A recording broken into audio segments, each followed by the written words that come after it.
본 시편은 다윗의 후기 삶의 그런 작품으로 대체로 생각하고 있습니다. 9절과 18절, 특별히 18절에 보면 내가 늙어 백발이 될 때에도 나를 버리지 마시며, 아마 이런 말씀을 비추어 보았을 때 대체로 압살롬의 그러한 반역, 또 이로 말미암은 어떤 주변의 여러 어려움, 이런 것들을 전체적인 시편을 통하여서 노래했다라고 여겨집니다. 특별히 오늘 말씀에서 22절에 보면 주의 성실을 찬양하리로다 라고 이렇게 말하고 있습니다. 우리가 주의 성실이다 이러면 보통 신실하심 이렇게 생각하는데요. 사실상 여기에 아미트카라는 이 말은 바로 에메트, 바로 당신의 진리, 당신의 진리 이런 말입니다. 바로 에메트란 단어입니다. 이 진리라는 말이 바로 진실로도 해석이 되고 이것이 특별히 성실로도 또 신약에서 우리가 나오는 미쁘심, 디모데후서 2장 13절에 보면 우리는 미쁨이 없을지라도 하나님은 항상 미쁘시니 자기를 부인하실 수 없으시리라. 바로 하나님의 미쁘심. 그래서 주의 성실을 찬양한다. 하나님의 미쁘심은 두 가지로 생각해 볼 수가 있어요. 하나님이 약속을 꼭 지키시는 것, 변개치 아니하시는 것. 하나님은 한번 정하신 것을 영원토록 변경하시지 않죠. 이 한번 정한 것도 우리는 역사적으로 어느 일을 따라서 정하셨다고 생각하지만 하나님은 모든 일을 창세 전에 정하셨죠. 그러니까 창세 전에 정하시고 세상 끝까지 아시는 우리 하나님이시기 때문에 이미 정하심이 이루심이요, 이루심이 선하심이죠. 그래서 미쁘심은 첫째로 하나님은 변개치 아니하시고 약속을 하시면 꼭 지키시고, 어떻게 보면 우리가 하나님의 약속을 지키지 아니한다고 잠시 생각하는 그 순간도 하나님이 약속을 지키는 과정이죠. 그래서 하나님은 약속을 스스로 지키지 않을 수 없는 분이다. 하나님의 본질과 관계되는 것이죠. 하나님은 이미 영원하시고 하나님은 스스로 진리시고 하나님은 스스로를 거역하실 수 없으신 분이기 때문에 하나님의 속성상 그것은 불가하기 때문에 하나님은 약속을 꼭 지킨다. 두 번째, 이 미쁘심은 전능하심이 있다 이 말이죠. 우리는 약속만 잘 지킨다라고 해서 미쁘다. 일단 그 정도만 해도 대단히 큰 일이죠. 그러나 약속을 잘 지킨다라고 해서 아무리 우리가 변함이 없다고 해도 능력이 없으면 못 지키죠. 아무리 내가 너를 지킨다, 내가 우리 자녀들을 돌본다 하지만은 밤새 바닷가에 앉아 있지만은 그 자녀 속으로 뛰어들어갈 수 없는, 이것이 바로 우리 인간의 모습이죠. 바로 하나님은 변개치 아니하시면서 전능하심이 있기 때문에 미쁘시죠. 아무리 우리는 내가 약속을 잘 지킨다고 해도 우리는 완전하지 못하기 때문에, 전능하지 못하기 때문에 결국은 약속을 지킬 수 없어요. 우리가 마음을 꼭 그대로 항심을 가지고 변하지 않는 마음을 가지고 있더라도 우리의 무능함 앞에서 어찌할 수 없는 그것을 어제 그제 오늘 계속 애통하는 마음으로 우리는 그저 지켜보고 있을 뿐입니다. 이렇게 화성목성 달나라 위성도 보내고 또 유인선도 보내는 이러한 시대에 어떻게 눈앞에 보이는 그 물체에 그렇게 접근을 할 수 없을까? 또 인간의 무능함을 절감하는, 어찌할 수 없음을 절감하는, 아주 사랑하는 그러한 자녀들이 죽어가는 그런 모습을 보면서도 뭐 하나 할 수 없는, 손 하나 써볼 수 없고 뭐 하나 해볼 수 없는 이런 것이 바로 우리는 무능한 것이. 그래서 디모데후서 2장 13절에 우리는 미쁨이 없을지라도 우리 미쁨이 없어요. 자녀들도 우리가 약속하지만 지킬 수 없고 내 자신도 몰라요. 내 자신도 몰라요. 내가 오늘 집에 갈 때 신호등을 어길지 안 어길지, 내 앞에 돈이 몇 억 떨어져 있을 걸 주워서 신고할지 집에 가져갈지 나도 몰라요. 나도 몰라요. 우리는 미쁨이 없어요. 그러나 22절에 주의 성실을 찬양한다. 주는 변함이 없으시고 전능하시기 때문에 약속하신 것은 꼭 이루십니다. 내가 너를 지킨다, 내가 너와 함께한다 라고 하시면 주님께서는 어김없이 지키십니다. 무능해서 못 지키지 않습니다. 무지해서 예측치 못해서 어떤 급변한 일이 있어서 못 지키지 않습니다. 다 모든 것을 보시기 때문에 주님께서는 다 지키시는 것입니다.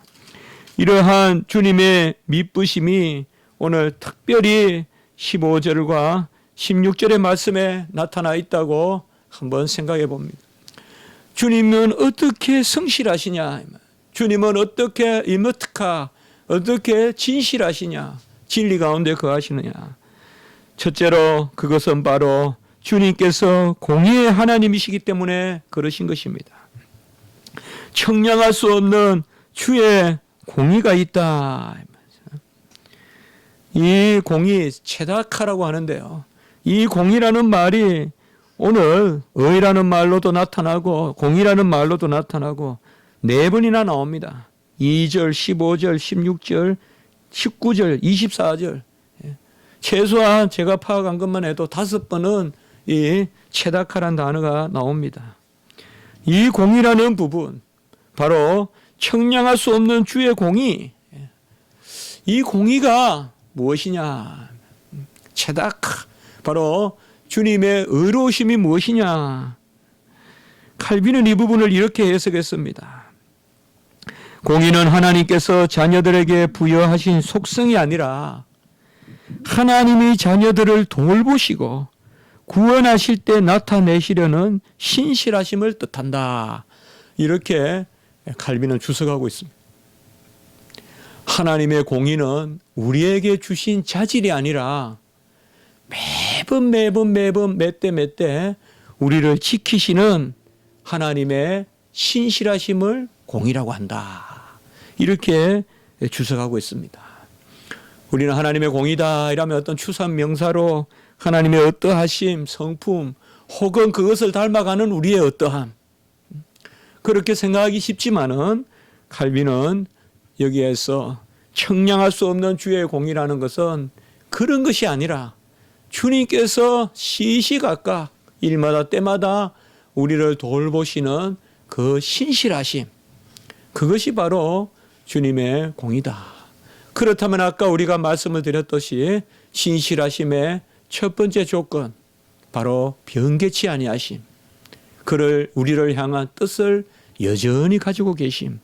그래서 15절에는 바로 첫 번째로 청량할 수 없는 주의 공의는 주님께서 우리를 향하신 놀라운 신실하심이 있다는 것입니다. 어느 순간이든 우리는 이것을 붙들고 이것을 의지하고 믿고 나가는 것입니다. 우리를 기준으로 공의를 파악하는 것이 아니라는 것입니다. 하나님이 우리를 향하신 뜻을 중심으로 우리가 공의를 파악하는 것입니다. 그래서 이 땅에 공의가 없어서 망하고 이 땅에서 공의를 볼 수 없고 여호와를 아는 지식도 없고 진리도 없고 진실도 없고 모든 것이 해칠한 무덤과 같고 가식이 행행하고 가식이 힘을 얻고 이러한 시대에 살지만은 우리가 그저 낙담치 아니하는 것은 내 의가 아니라 나를 향하신 하나님의 신실하심이 언제나 이 땅에서 살아 역사하기 때문에 그의 백성을 향한 하나님의 신실하심이 온전함으로 완전함으로 우리가 낙담하지 않은 것입니다. 바로 첫 번째 주님의 그 성실하심, 신실하심은 바로 그가 우리를 향하여 의로우심을 보이시고 그것이 영원히 변개치 아니하신다. 두 번째는 이러한 주님의 성실하심이 16절에 보면 주 여호와의 능하신 행적을 내가 가지고 오겠으며 주의 공의만 전하고, 그 다음에 특별히 18절에 보면요, 이 16절에 주 여호와의 능하신 행적, 주 여호와의 능하신 행적, 이것과 18절에 보면 주의 힘과 주의 능력을, 이 주 여호와의 능하신 행적, 이 말과 18절에 주의 힘, 주의 능력, 이때 주의 힘이라는 단어와 같은 단어입니다. 그러니까 주님의 능하신 행적, 그것과 주의 능력, 주의 힘, 같은 단어입니다. 바로 두 번째, 주님께서 전능하심을 나타내는 것이죠. 주님께서 뜻을 변하지 않을 뿐만 아니라 주의 능력과 주의 힘과 주님께서 행하신 그러한 능하신 행적, 그것이 바로 있기 때문에 주님께서는 우리를 향하여 신실함을 드러내신다는 것입니다. 언제든 하나님은 이스라엘 백성이나 신약시대의 백성들을 통하여 그의 자녀들을 통하여 일을 하실 때 그 자녀들의 어떠한가 능력을 드러내지 않았습니다. 하나님은 하나님과 자녀들의 관계를 사용하시지 그 자녀들 자신을 사용하지 않습니다. 하나님은 그 자녀들이 얼마나 하나님과의 관계에 온전한가, 그것을 능력의 척도로 삼으시고 그 온전함을 사용하시는 것이지 자녀들이 어떠함을 사용하지 않습니다. 자녀들이 어떠하다고 하면 자녀들은 강해야 할 것이요, 자녀들은 철기를 들고 있어야 될 것이요, 자녀들은 세상에 누구보다도 힘이 세고 권세가 있을 때 전쟁을 이겼을 것입니다. 그러나 하나님이 능력을 보이실 때는 자녀들이 능할 때가 아니라 자녀들이 하나님과의 관계를 온전하게 가지고 있었을 때, 곧 하나님을 의지할 때, 오히려 간혹은 능하지 못해도, 간혹은 강하지 못해도 오히려 하나님을 더 의지하고 기대고 있을 때, 그때 하나님은 능력을 드러내셨습니다. 절대 이스라엘 백성이 강건하다고 사용하지 않았습니다.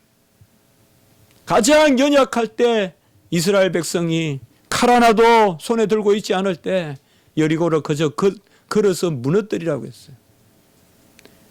그런데 이스라엘 백성이 강해졌죠. 우리가 뭐 다 올라가겠냐, 300명만 올라가자 하면서 아이성을 치러 갔을 때는 패배하게 만들어버렸어요.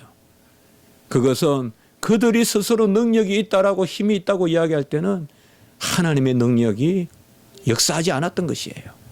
그래서 하나님의 능력과 하나님의 힘, 18절에 주의 힘과 주의 능력. 우리는 성실함을 이야기할 때 신실함은 우리에게 해당하는 말이 아니에요. 우리는 뭐 누구는 신실하다 이런 말을 쓰는데 저는 그 말은 우리 인간에게 쓰는 말이 아닙니다. 우리 인간은 그저 성실하다 정도는 쓸지 몰라도 신실하다는 말은 미쁘심이고, 우리는 미쁨이 없을지라도 하나님은 항상 옛날 성경에는 일양 미쁘시니 자기를 부인하실 수 없으시리라 그렇게 말씀했잖아요. 디모데후서 2장 13절에. 그러면 우리는 미쁨이 없다고 했으니까 언제든 미쁨이 없는 거예요. 맞아요. 내 마음이 온전해도 능력이 없어요. 능력이 없어요. 우리 자녀들 못 지켜요. 딸아 내가 있다, 아들아 내가 있다 하지만은 우리는 미쁨이 없어요. 아무리 내 마음이 간절해도 능력이 없어요. 힘이 없어요. 오직 하나님만이 미쁘심을 보이시는 것입니다. 오늘 이 시편에서는 이러한 성실, 주의 성실이 어디 있느냐? 그의 공의에 있고 그의 힘과 능력에 있다. 오직 공의를 가지시는 분, 변개치 아니하시는 분, 그 가운데서 전능하신 분만이 성실하시도이다. 여호와여 성실하시도이다. 그 가운데 주님께서는 17절에 보면 기이한 일을 이루시고, 주의 기이한 일을 이루시고, 기이한 일이라는 게 뭡니까? 이것은 주님 앞에 기이한 일은 없어요. 우리에게 기이한 일이죠. 우리에게 기이한 일이 뭘까요? 우리에게 명령하시나 하나님이 친히 이루시는 일이 기이한 일이에요. 이 일은 우리에게 시키시고 하나님이 하시는 것, 그것을 우리가 기이하다 그래요. 주의 기이한 일을 이루시는구나. 주의 기이한 일을 이루십니다. 어떻게? 그의 성실함으로. 하나님은 분명히 사람들을 사용하십니다. 그것이 하나님이 이 땅을 지으신 목적이고 하늘을 지으신 목적이고, 그 목적을 마지막에 인간을 통해서 이루시려고 이제 우리를 지으신 것입니다. 그렇기 때문에 이 주님의 성실하신 가운데서 기이한 일이 일어난다 이 말입니다. 우리가 하는 일인데 하나님이 하는 일이 일어나는 것입니다. 우리에게 맡겨진 일이고 우리가 주어가 되는 일인데 하나님이 하시는 그 역사가 일어나는 것입니다. 이것을 바로 우리는 기이한 일이다.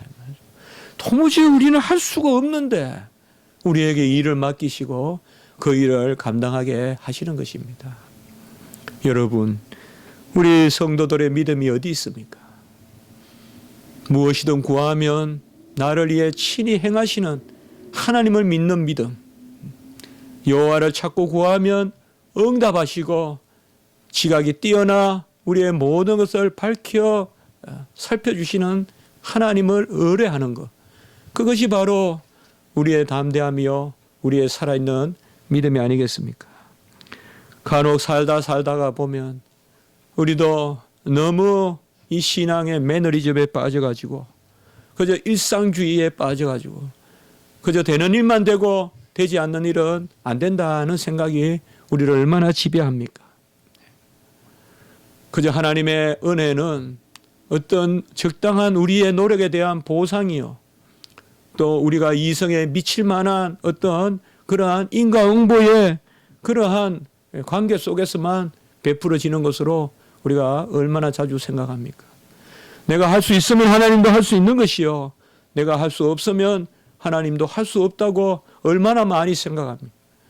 어떻게 보면 하나님은 전적 무능 가운데서 만유를 이루시는데, 엘리 라바 사박다니 가운데서 다 이루었다를 nothing에서 everything을 이루시는 그 십자가인데, 우리는 그저 어떤 조건 가운데서만 무엇을 바라보지 않습니까?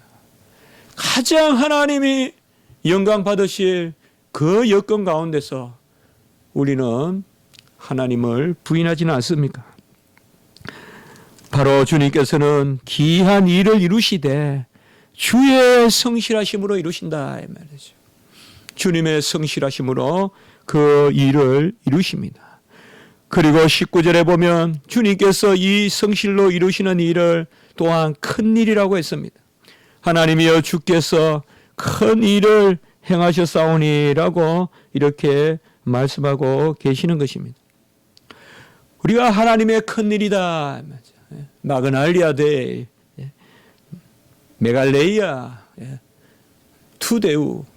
우리가 사도행전에도 보면 2장 11절에 보면 이제 오순절 성령을 받고 각국의 방언으로 그렇게 주의 큰 일을 말했잖아요.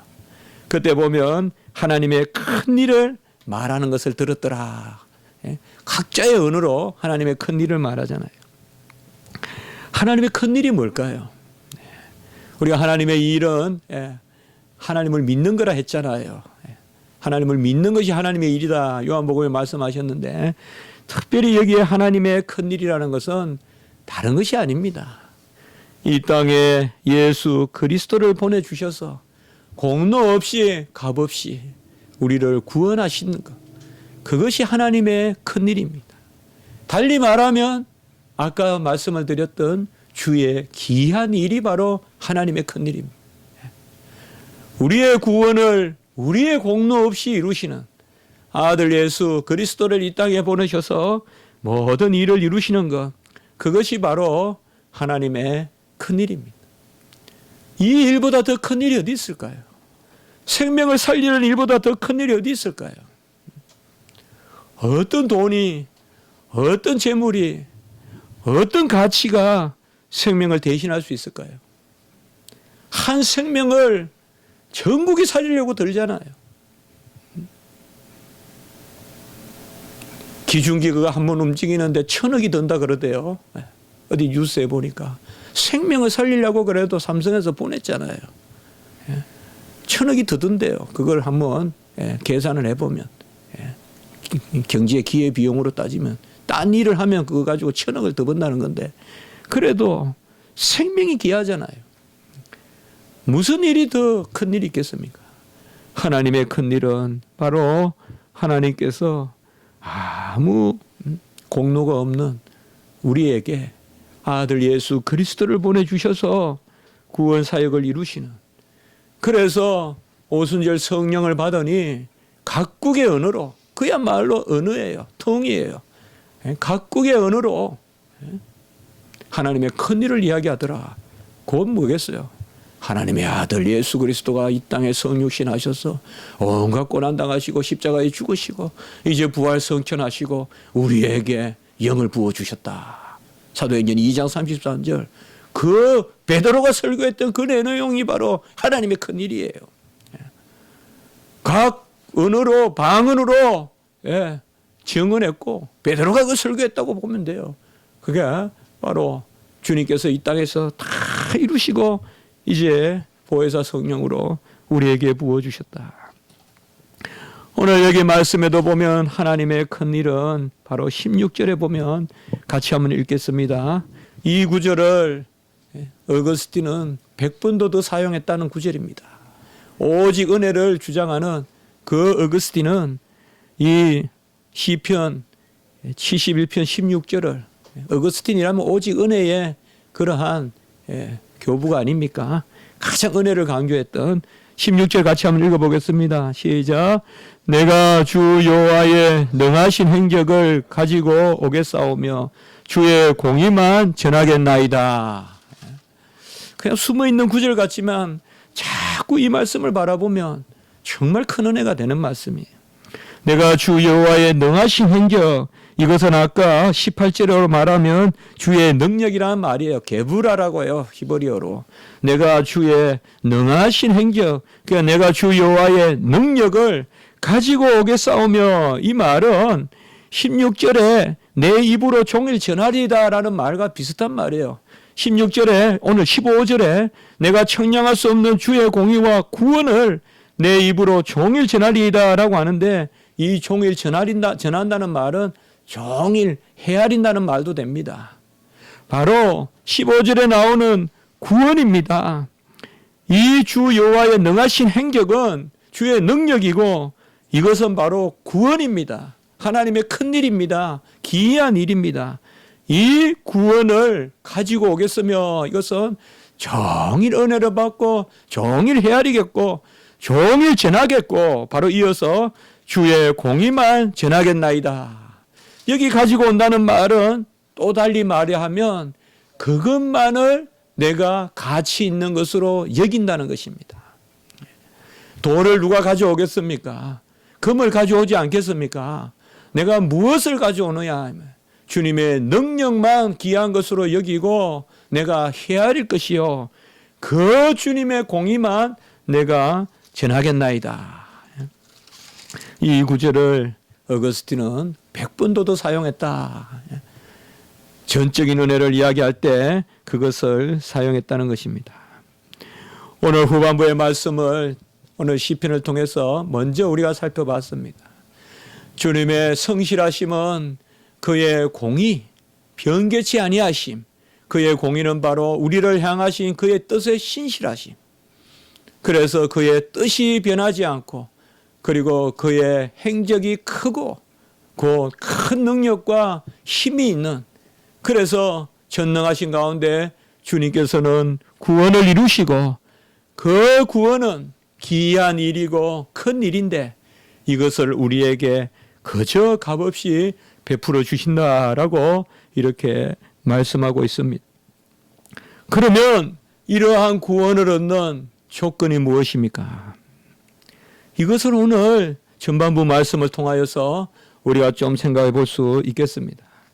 오늘 시편을 통하여서 특별히 어떤 말씀을 우리가 교리적으로 또 신학적으로 어떤 말씀을 우리가 생각해 보기보다 계속 제가 말씀을 묵상하면서 한 가지 피한다는 개념이 뭘까?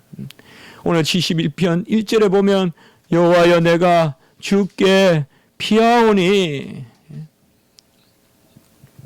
3절에도 보면 내가 항상 주께 피하여 숨을 바위가 되소서 5절에도 보면 나의 소망이시요 신뢰한 이시라. 소망이란 말도 우리가 금방 생각해 볼 수가 있죠.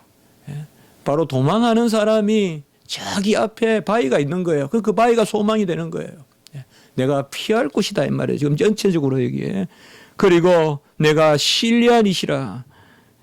7절에도 보면 주는 나의 견고한 피난처이시오니. 우리가 이 시편에서 피한다는 말이 많이 나오는데 이 피한다는 말이 뭔가?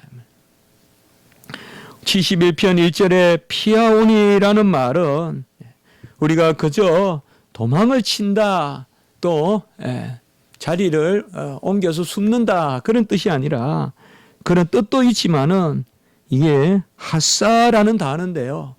도피하다라는 뜻도 있지만 신뢰하다, 소망을 가지다.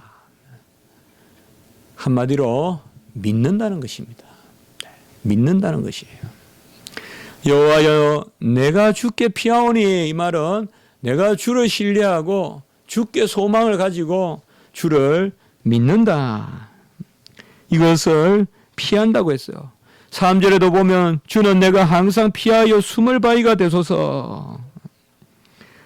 이것도 바위로 간다. 마온, 보라는 이런 동사를 썼어요. 보라는 간다는 거고 마온은 바위거든요. 그래서 바위로 피하여 간다.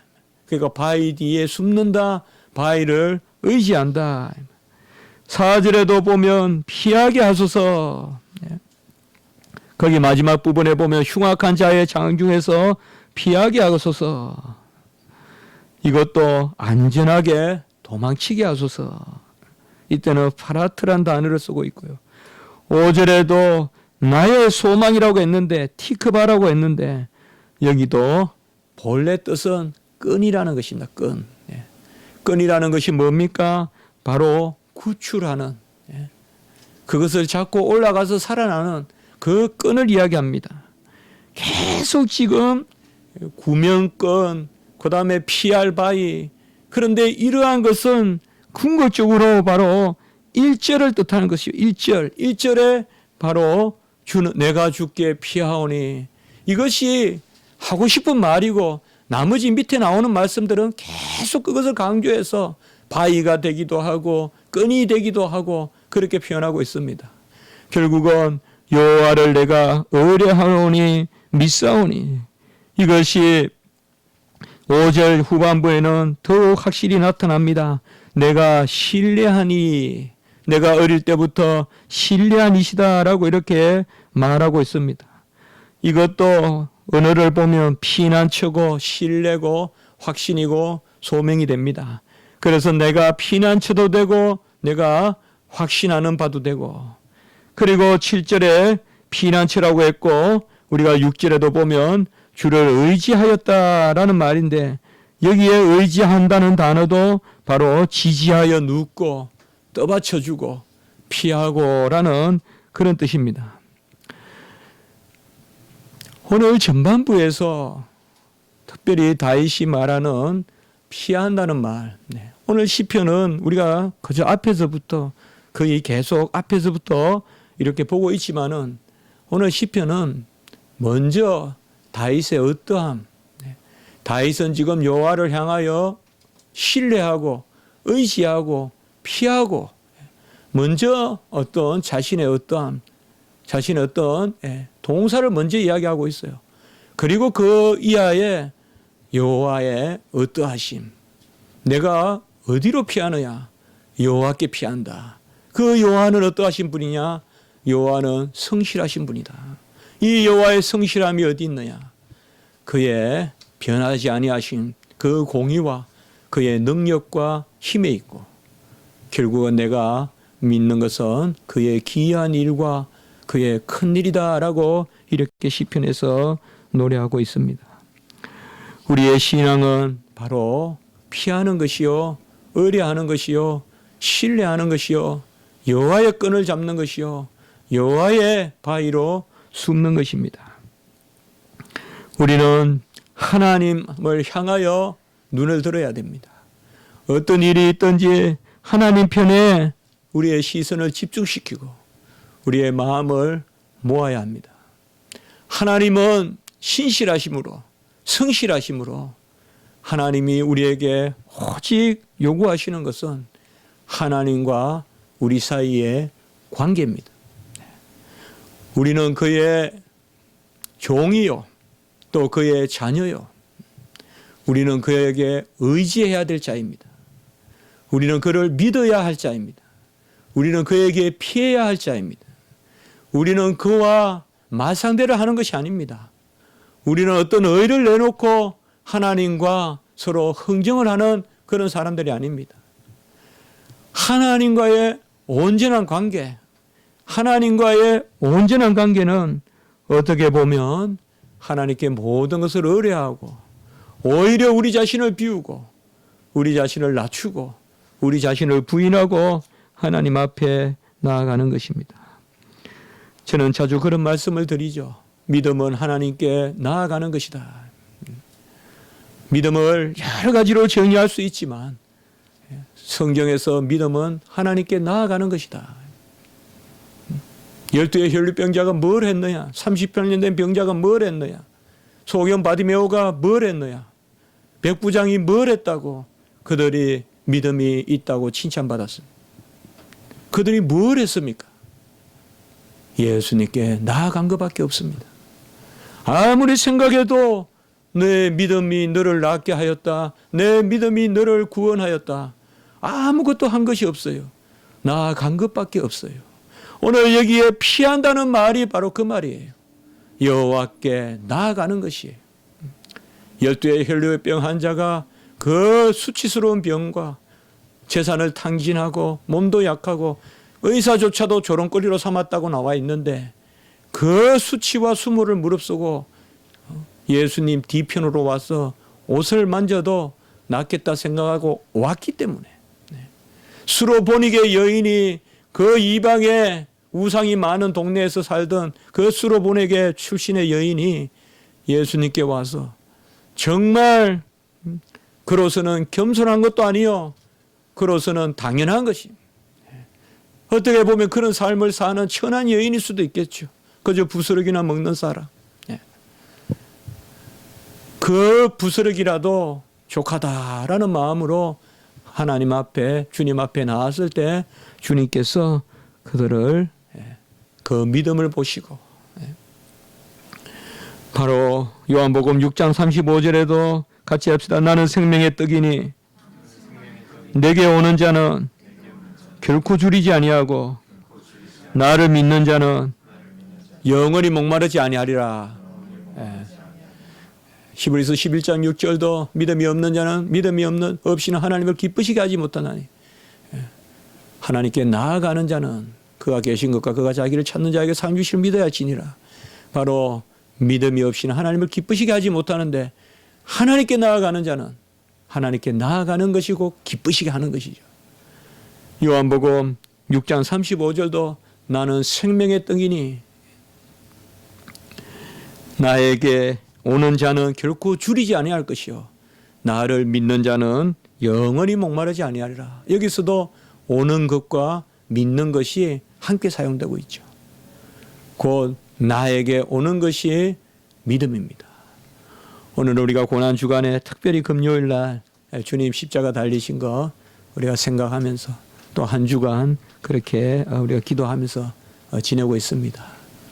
어떤 형식적인 그러한 모습보다는 우리가 내 마음으로 그래서 나아가는 오늘 시편 기자와 같이 그가 기이한 일을 행하시고 큰 일을 행하시고 그의 성실함을 우리가 보면서 여호와께 나아가는, 피하는, 끈을 잡는, 그 바위로 숨는 그 일이 있으면 하나님께서 우리에게 구원을 온전히 행하시고 대적들 가운데 구원을 이루실 줄 믿습니다. 안 되는 것, 그것이 우리가 하나님께 나아가는 제일 조건일 수 있겠습니다. 할 수 있다는 것, 오히려 그것이 우리가 하나님께 나아가는 것을 가로막을 수 있습니다. 어렵고 힘들 때 우리가 믿어야 아니하잖아요. 우리가 믿으면 누굴 믿습니까? 여호와를 믿잖아요. 여호와는 누구십니까? 성실하신 분이잖아요.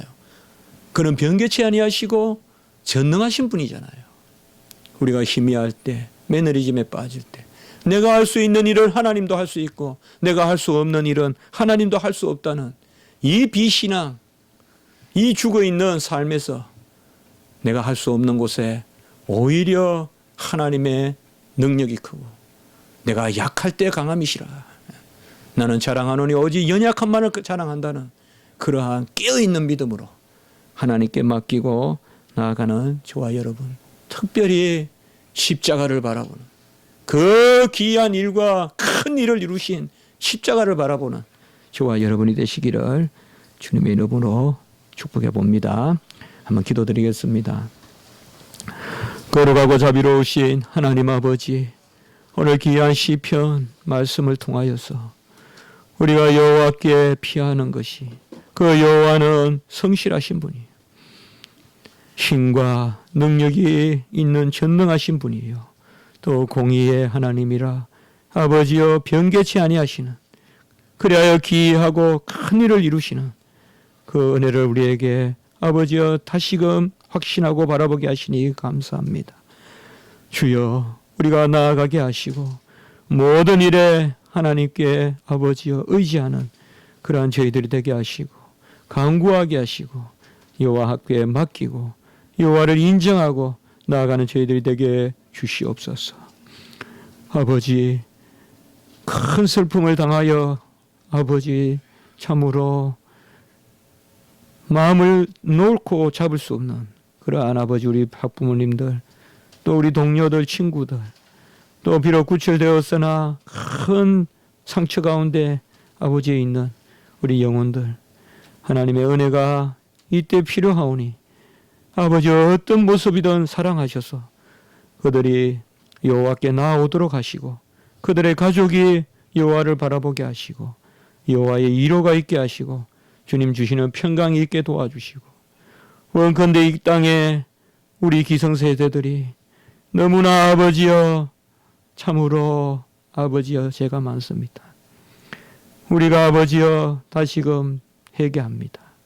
우리 자녀들을 잘 키울 수 있도록 도와주시고 자녀들을 그저 상업의 도구로 사용하는 이 세태 아버지여 바꾸게 하시고 자녀들을 그저 기계와 같이 내몰아가는 이러한 아버지여 잘못된 사회 구조가 아버지여 변화될 수 있도록 주여 도와주시고, 특별히 아버지 원컨대 한 생명이라도 하나님께서 살려 주시옵소서. 감사하옵고 구주 예수 그리스도 이름으로 기도드리옵나이다. 아멘.